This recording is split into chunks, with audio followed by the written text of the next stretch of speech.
마태복음 25장 35절에서 40절까지 같이 읽도록 하겠습니다. 시작. 내가 줄일 때에 너희가 먹을 것을 주었고 목마를 때에 마시게 하였고 나그네 되었을 때에 영접하였고 헐벗었을 때에 옷을 입혔고 병들었을 때에 돌아보았고 옥에 갇혔을 때에 와서 보았느니라. 이에 의인들이 대답하여 이르되 주여 우리가 어느 때에 주께서 줄이신 것을 보고 음식을 대접하였으며 목마르신 것을 보고 마시게 하였나이까. 어느 때에 나그네 되신 것을 보고 영접하였으며 헐벗으신 것을 보고 옷 입혔나이까. 어느 때 병드신 것이나 옥에 갇히신 것을 보고 가서 배웠나이까 하니 임금이 대답하여 이르시되 내가 진실로 너희에게 이르노니 너희가 여기 내 형제 중에 지극히 작은 자 하나에게 한 것이 곧 내게 한 것이니라 하시고. 아멘. 할렐루야. 하나님 말씀의 제목 다 같이 한번 읽습니다. 시작. 대림절 기간에는 무엇을 할 것인가 오늘 좀 생각해 봅니다. 지난 주일부터 대림절 절기가 시작이 되었습니다. 대림절 첫째 주일을 보냈고요. 이번 돌아온 주는 대림절 둘째 주일, 대림절 넷째 주일이 끝나면 성탄절을 맞이하면서 한 해를 마무리하게 됩니다. 절기적으로 말하면 이 대림절이 마지막 절기가 되고 성탄절은 새로운 절기의 시작이 되죠. 자, 대림절에 무엇을 할 것인가? 그냥 마냥 그냥 이 뜻대로 주님이 오신다, 주님 오심을 기다립니다. 그렇죠? 어떻게 합니까? 그냥 턱 깨고 누워서 앉아서 잠자면서 기다립니까? 그러진 않을 거 아니에요.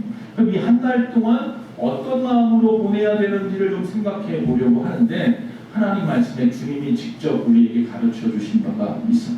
우리가 앞에서 사망의 그늘에 앉아 찬양도 불렀지만 그 어려운 가운데 있는 자들을 향하신 하나님의 메시지가 우리에게 있어요. 오늘 그 말씀을 좀 나누려고 합니다.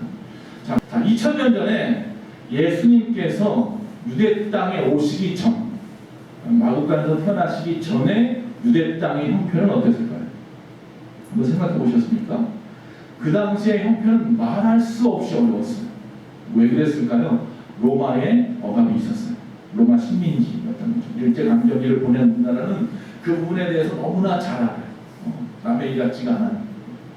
그뿐만이 아니었습니다. 그 당시에 정치인들, 왕을 비롯한 헤롯 왕을 비롯한 정치인들, 또 그 당시에 종교적인 기득권을 가지고 있다고 하는 제사장 무리들, 그리고 각종의 종파들, 바리새파, 사두개파 이런 사람들. 지금 우리네 정치하고 별반 다르지 않아요. 그러니까 그런 부패하고 썩어 있는 것들로 가득했던 당시. 그러니 그 당시에 살고 있는 백성들이 무슨 소망이 세상에 있겠어요? 그래서 그들은 하나님의 말씀 가운데 랍비를 통해서 들었던 말씀, 제사장을 통해서 들었던 말씀 가운데 있는 하나 유일한 소망 뭐예요? 메시아죠. 메시아를 기다렸어요. 그 메시아가 언젠가 오신다는 것을 믿고 살았단 말이에요. 그래서 그들에게 메시아는 빛이 되고 소망이 되는 분인 거예요. 왜 그들은 메시아를 기다렸는가? 그들이 기다리게 된 이유를 보면 시편과 이사야서에서 몇 군데 찾아볼 수 있는데, 먼저 시편에 보면요, 시편 107편 14절에서 15절, 우리가 아까 찬양한 내용이에요. 흑암과 사망의 그늘에서 인도하여 내시고 그들의 얼거맨 줄을 끊으셨도다. 여호와의 인자하심과 인생에게 행하신 기적으로 말미암아 그를 찬송할지로다. 할렐루야.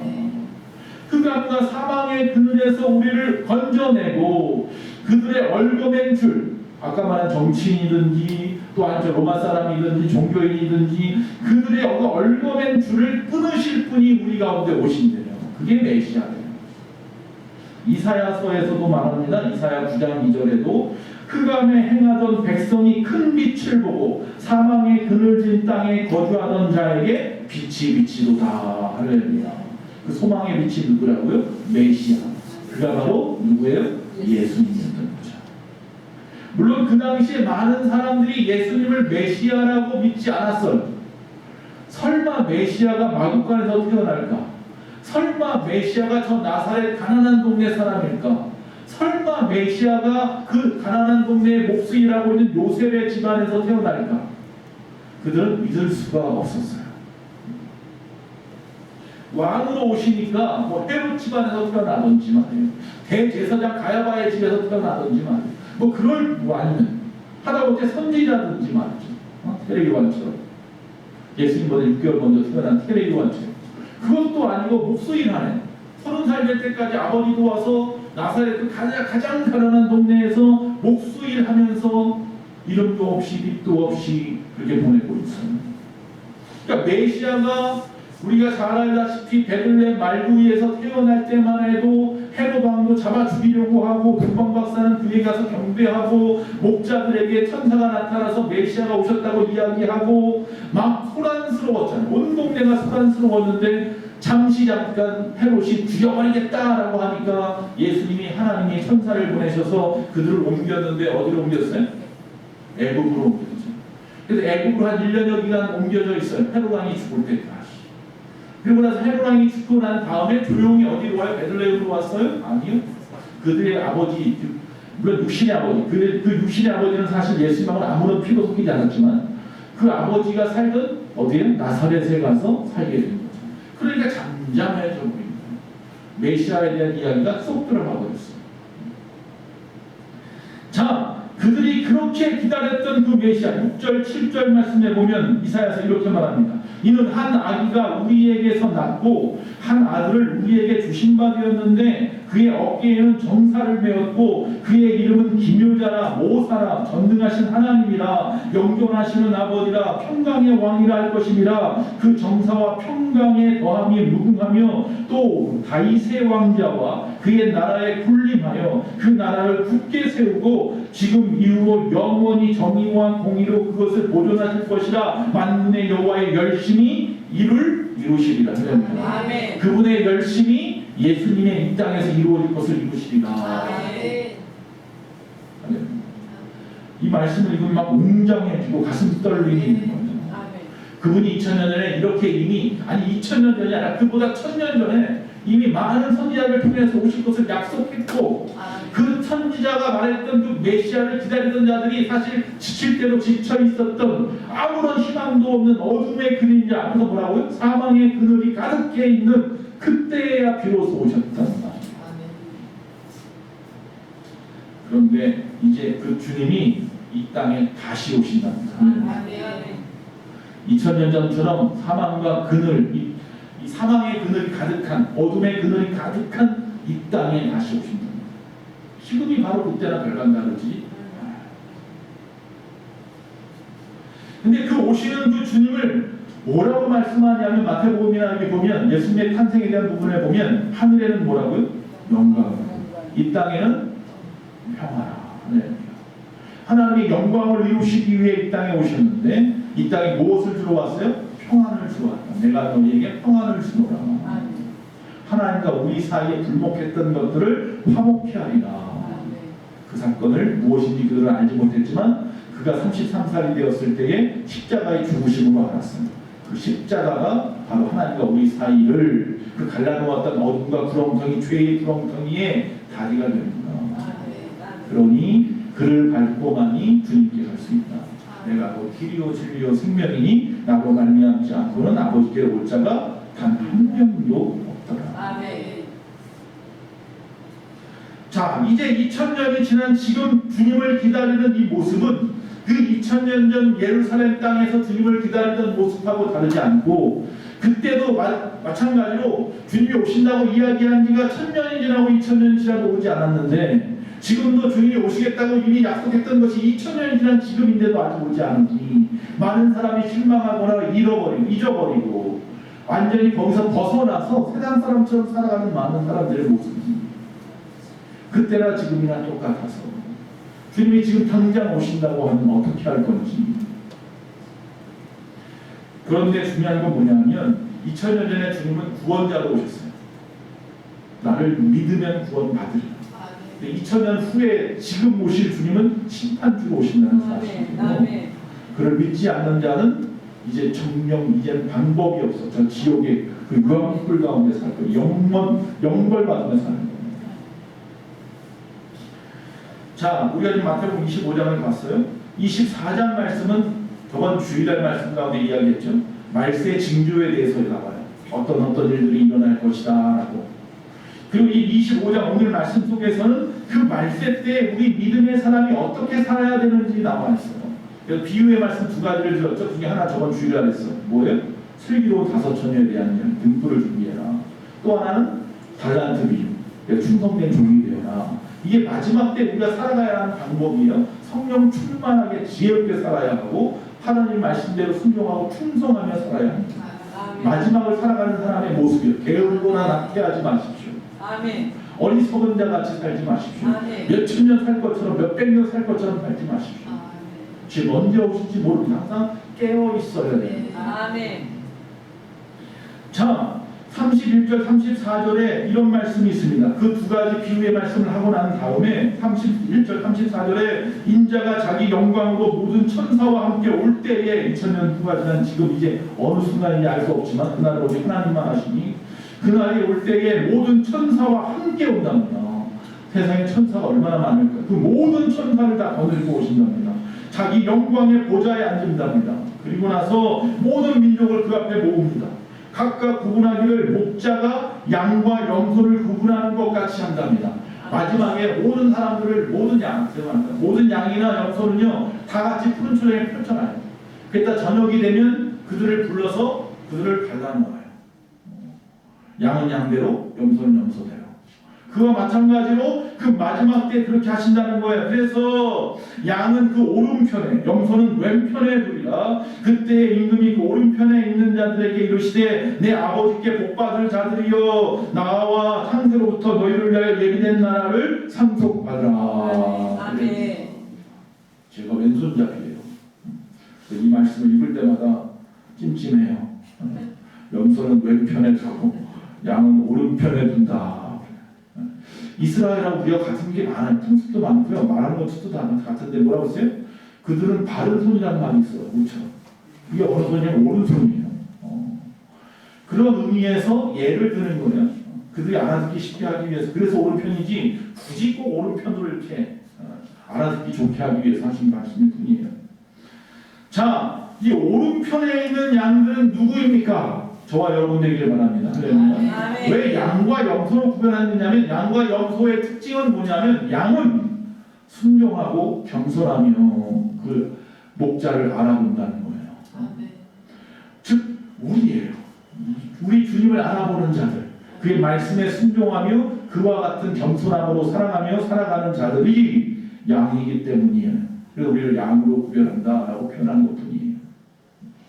천국 가서 양이 있는지 염소가 있는지 찾지 마십시오. 거긴 양도 없고 염소도 없을 겁니다. 저와 여러분만 있을 겁니다.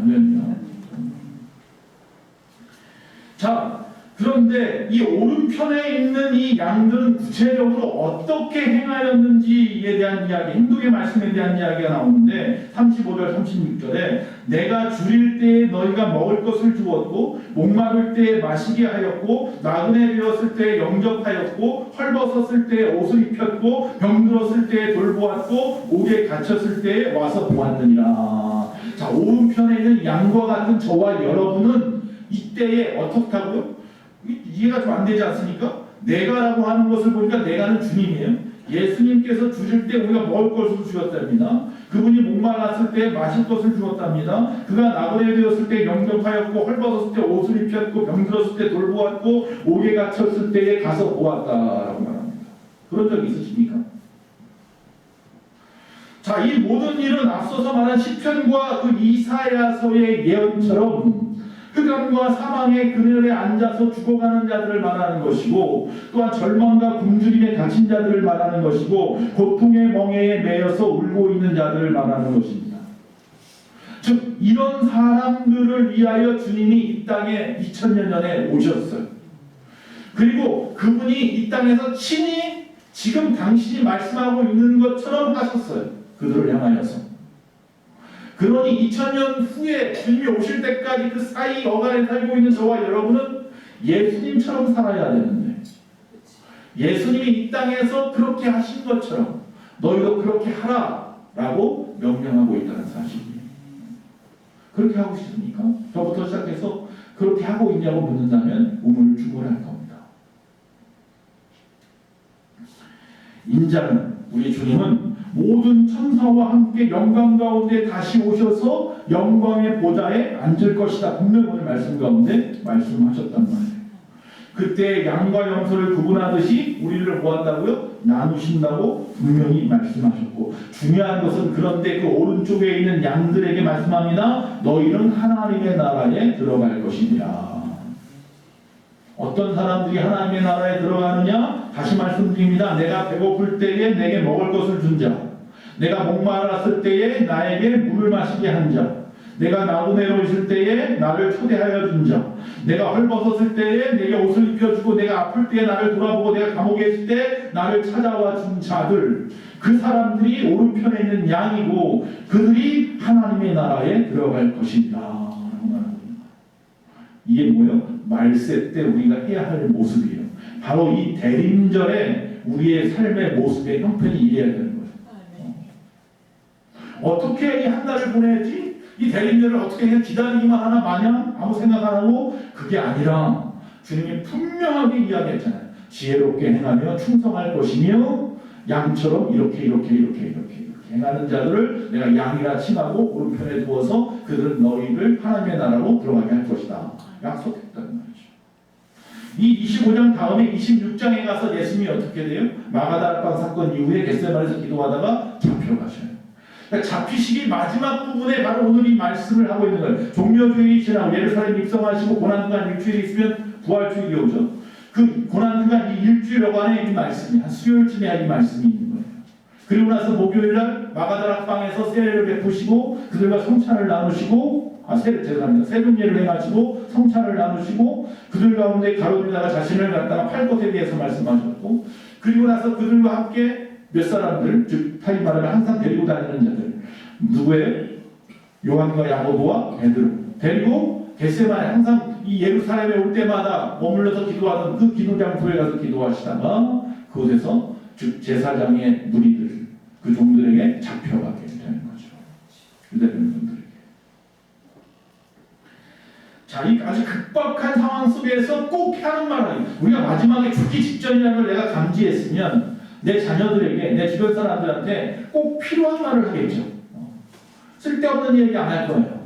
옛날 있었던 이야기, 구구절절 이야기 안 할 거예요. 지금 예수님도 이 마지막 잡혀가실 것을 뻔히 알고 있는 이 상황 속에서 꼭 필요한 말씀을 하는 거예요. 마지막이 온단 말이야. 마지막 때에 이렇게 된단 말이야. 그러니 제발 좀 깨어있어. 이 말씀을 좀 기억하고 이렇게 좀 행동했으면 좋겠어. 이 대림절 이 여간에 우리가 말이에요, 주님을 기다린다고 말하는 이철이라도 1년 365일 이렇게 살아야 하지만 하다못해 한 달만이라도 이렇게 살았으면 좋겠어. 주님이 그렇게 말씀하시는 것 같아요. 자, 배고플 때, 목마를 때, 나그네 되었을 때, 이건 율법에 보면 의무조항이에요. 이런 사람들을 꼭 도와주라고 의무조항으로 남아있어요. 그 뒤에 보면 헐벗은 자에게 옷을 입혀주는 거라든지, 아픈 자들을 돌아본다든지, 감옥에 있는 자 찾아간다든지, 이거는 그 이후에 그 이상의 것을 이야기하는 거예요. 그러니까 세상 사람들 수준에 머물지 말고요, 그들 이상의 것을 하기를 주님은 원하셔요. 이 앞에서 말한 것들은 세상 사람들도 다 해요. 그 당시에 있었던 각종의 이집트 문헌이라든지 유대 문헌이라든지 비기독교적인 다른 나라의 문헌들에도 보면 다 도덕경이 있고 율법이 써가 있단 말이에요. 거기 그렇게 하라고 다 나와 있어요. 굳이 이 기독교인들, 굳이 우리에게만 주신 말씀이 아니에요. 그런데 그 말씀보다 더하라고 하면서 헐벗은 자, 아픈 자, 감옥에 있는 자까지 이야기를 하고 계세요. 특별히 마지막 부분에 헐벗은 자나 특히 마지막에 감옥에 있는 자를 보면 알 수 있는 것은 마지막 때에 예수 믿는 사람들 중에서 감옥에 간 자가 많구나. 예수 믿는 사람이 나쁜 짓해서 감옥 가는 게 아니라 핍박받고 환난당함으로 말미암아서 말이죠. 그걸 또 캐치할 수 있는 지혜가 있어야 돼요. 지금은 우리가 편하게 예수 믿지만 그때가 되면 예수 믿는 것이 녹록지 않게. 근데 지금도 사실 그래요. 지금도 보면 말 한마디 함부로 못해요. 인권을 이야기하는 사람들이라든지 세상의 여러 가지 법들을 이야기하는 사람들 앞에서 함부로 이야기하면 굉장히 마치 그냥 옛날 사람 같이 생각하고 고리 타고난 사람쯤으로 생각하고 말이죠. 근데 그건 하나님의 말씀인데 변함없는 말씀.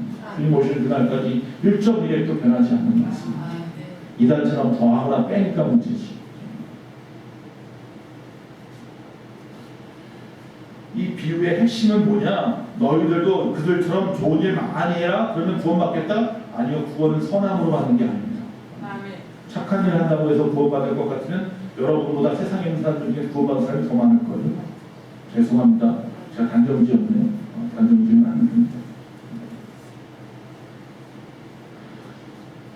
여기서 말하는 이 요점은 뭐냐면 핵심은 바로 이겁니다. 분명히 최후의 날, 마지막 날이 있다는 겁니다. 그리고 심판주가 우리 가운데 오실 거라는 거예요. 그 심판주가 오시는데 2000년 후 지금 언제 오실지 모르는 그때만 오시는 게 아니라 이미 오셨어요. 이미 예수님이 이 땅에 오시는 2000년 오실 때부터 말씀하고 했잖아요. 그때부터 주님은 우리 가운데 계셨어요. 이미 오셔서 지금도 고통받고 있는 사람들 가운데 와 계신답니다. 또 오늘 본문을 자세히 보면 양들에게 이렇게 말씀하는 게 아닙니다. 너희가 배고픈 자들에게 먹을 것을 주면 내가 너희에게 이 나라를 줄 거다, 이런 복을 줄 거다, 이렇게 말씀하지 않았습니다. 너희가 목마른 자에게 물을 주면 내가 이런 복을 줄 거다, 이렇게 하겠다, 이렇게 말씀하지 않았습니다. 예수님이 말씀하시던 내가라고 합니다. 예수님이 내가 배고팠을 때 너희가 내게 먹을 것을 주었다고 했고, 내가 목말랐을 때 너희가 내게 마실 물을 주었다는 겁니다. 결국 하나님 예수님의 말씀은 이겁니다. 나와 궁핍한 사람은 하나라는 겁니다. 그러니까 나와 고통받는 사람은 하나라는 겁니다. 나는 항상 고통받는 사람들 가운데 있다는 겁니다.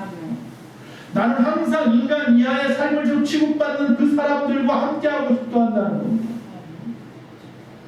그런 자들에게 마음을 주고 계시는 그 주님인데, 나는 잘 먹고 잘 사는 것, 육신의 정욕, 안목의 정욕, 이생의 자랑, 무엇을 먹을까, 무엇을 마실까, 무엇을 입을까, 여기에다가 초점을 두고 살아가니 그의 나라, 그의 의를 구하지도 않구나.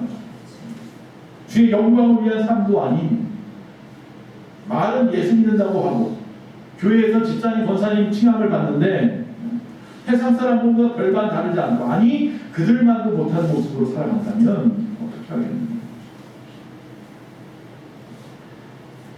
자, 내가 배고팠을 때 너희가 내게 먹을 걸 주었다라고 하니까 38절에 오른편에 있는 그 사람들이 뭐라고 말하냐면, 내가 어느 때에 그렇게 하였나이까 그래요. 내가 언제 예수님에게 그런 것을 먹이고 입히셨고 그를 도와주셨습니까? 내가 당신을 도와주었습니까? 이렇게 말하는 걸 보면 이 사람들은 양이 맞아요. 이렇게 말하는 걸 보면 이 사람들은 당연히 우편에 갈 사람들이 맞아요. 그들 겸손하다는 증거이며 그들은 예수님을 정말로 사랑한다는 증거예요. 맞아요, 내가 그렇게 했지요, 이러는 사람이라면 그 사람은 아마 염소일 거예요. 그래서 참 이 말이 저는 참 좋아요. 38절 말씀, 내가 어느 때 이렇게 하였나. 항상 자신을 자고해보는 거예요.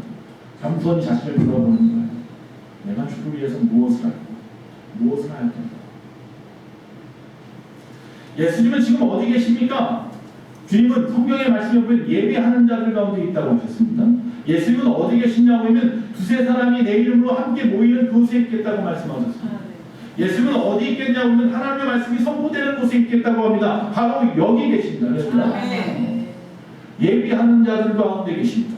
주의 이름으로 모이는 그곳에 계십니다. 그런데 그 예수님은요, 바로 이곳에서 계시지만 그분은 또한 어디 계시냐면 버려진 사람들과 함께하고 변두리 사람들과 함께합니다. 사람의 주목을 받지 못하고 신음하고 있는 사람들과 함께하시며 별 볼 일 없다고 여겨지는 그 사람들 가운데에도 계신다라고 말씀합니다. 그래서 우리가 그런 사람들에 대하는 모습이 결국 예수님에게 대하는 것입니다.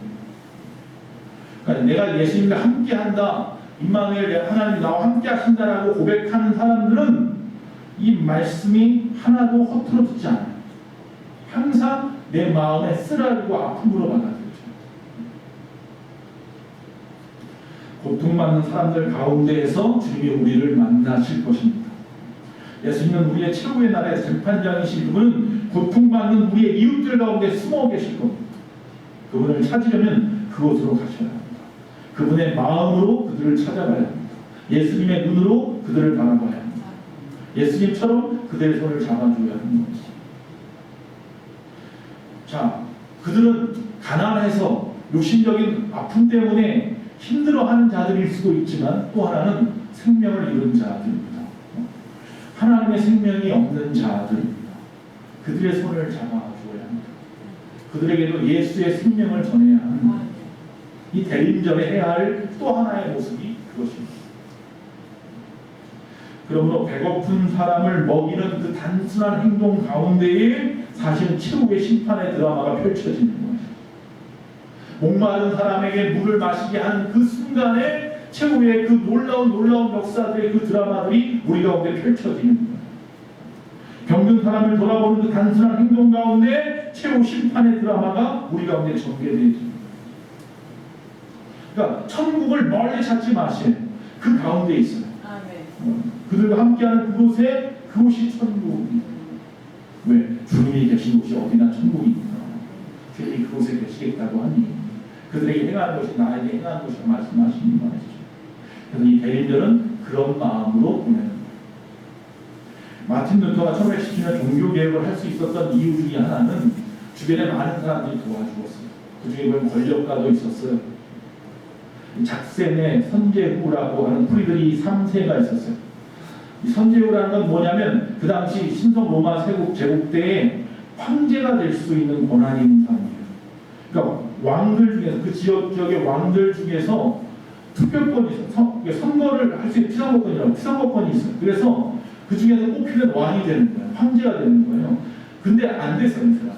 그러니까 정치적인 목적도 있었고 또한 자신이 세운 대학이 비테메르크인데 그 대학의 교수가 마틴 루터였는데 그 사람이 반박문을 내고 또한 그들이 잘못했다, 카톨릭이 잘못했다고 종교개혁을 일으키고 이러니까 학교를 지키고 그 사람을 지켜내기 위해서 종교재판 때 보룩스라는 곳에서 국제회장에서 종교재판을 하고 이제 그를 죽이겠다, 사형시키겠다라고 할 때에 그를 빼돌려서 감옥에 가둬놨다고 거짓말하고서 사실은 그를 갖다가 성 안에다 집어넣고 못 나오게 해요.